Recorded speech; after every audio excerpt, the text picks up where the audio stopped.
knows this. We're joined with Lee Southren, Face Off Sports Management. Lee, you've gone from representing NFL players to now getting into lacrosse. How did you make that transition? The transition was made kind of innocently due to both of my kids play youth lacrosse. My older son, JP, who now is in 7th grade, about 3 years ago, really fell in love with the game. And, I kind of coach youth sports in Randolph, New Jersey, so I decided to, just inquire about the game because it was an interesting game to me. It wasn't offered where I grew up in Rockland County, Muncie. And the more I inquired about it, the more I realized that the game is the fastest growing sport in the United States, and there are professional leagues, both indoor and outdoor, and the Division I college lacrosse programs are very significant, where they get like 50,000 people over National Championship weekend to come and watch, and it's broadcast on ESPN. It was very impressive.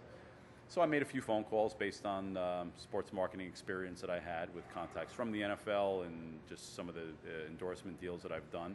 And I offered my help to the local franchise, the New Jersey Pride, who the assistant general manager, Steve Ferretti, became a good friend of mine, and tried to help him out a little bit and get some more people in the stands, and in exchange for some some team swag, sweatshirts, jerseys for my kids, and it worked out to be really exciting. There wasn't much money involved, which was okay because I was really doing this out of the love that my kids had and my growing love for the game. Where do you go? I mean, we represent Matt Zash, the athlete we've been using for our videos today. What kind of opportunities are out there for him in terms of, between Major League Lacrosse and also indoor lacrosse? Where do you try to place your players, and what factors go into placing them in different leagues or with the teams that you try to get them, and then endorsement opportunities as well?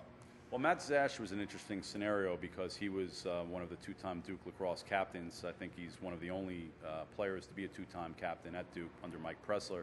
And in being a senior in the 2006 year with all the developments that had happened there, he was somewhat cheated out of his senior season. If people remember, Matt was up for midfielder of the year and a potential top 3 person to win the Tuaraton Award, which is the lacrosse version of the Heisman Trophy. Matt was called by Coach Mike Pressler the most ferocious defenseman, most ferocious midfielder, end line to end line, that he ever coached in 16 years at Duke. And since then, there had become a bit of a Duke stigma, just based on, even though all the allegations were false and it's all been, taken back and whatnot. A lot of the players who had played at Duke, some of the companies for endorsement were a little bit skittish of that. Well, long story short, Matt was the 3rd overall pick in the MLL Major League Lacrosse Outdoor Draft to the Philadelphia Barrage 3 years ago, and was cast in a role that was not familiar to him, which was being a defensive midfielder, where at Duke he was an offensive midfielder and probably one of the people, if not the person, that you had to game scheme against with the opponents. And for the last 3 years, he has taken his medicine well and became one of the top defensive midfielders in the game of lacrosse. And it's something that Under Armour noticed and decided to make him an offer to be one of their endorsed athletes into their new lacrosse endorsement program. You talk about Major League Lacrosse and just lacrosse in general, how much it's grown in the last couple of years. Where do you see Major League Lacrosse going? How is that league going to continue to grow, and what have they done to feature athletes like Matt Zash? Major League Lacrosse conceptually is a great concept, even though they play in the summertime, where they lose a lot of the lacrosse playing fans to either sleepaway camp or family vacations. They have a really nice product that they put on the field. The problem that I've always had with them, which has been well documented, is in the management. From the commissioner's office, who is not a very close friend of mine, I could assure you, to some of the league owners and some of the people who are running the game, that they have their own vision of what they want to do with this league, and it sounds to me like they want to sell equipment.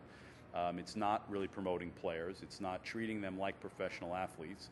It's treating them like, glorified club players, with a uniform and equipment that they hand back for the most part after every game, and then they get it back for the following game. It's not much money involved, which is okay, because as you're growing any entity, that's a fair statement to make your time commitment into a league that's going to grow, similar to the way that Tommy Heinsohn and Bob Cousy did back in the early days of basketball, which most people don't remember, that out of Tom Heinsohn's basement in South Boston, they formed the Players Association, which has now become the NBA Players Association.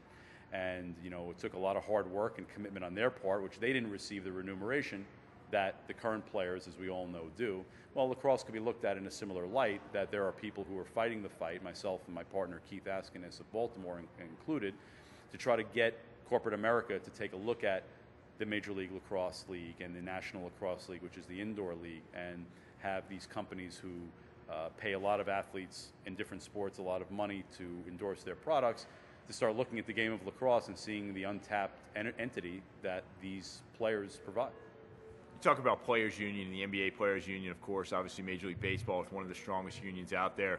Is that something you see happening in Major League Lacrosse? Is that something that you, as somebody who's taken on that fight and kind of going after Major League Lacrosse, are advising your players to try to do and try to accomplish to create a union for lacrosse players?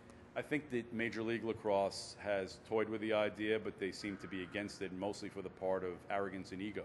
They believe that they have a business model that they're going to continue to follow through with the 10-team expansion, which they did a few years ago, which was an excellent idea.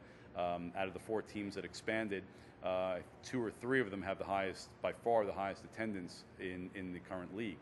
One franchise being in Denver, which is probably the #1 franchise in the league.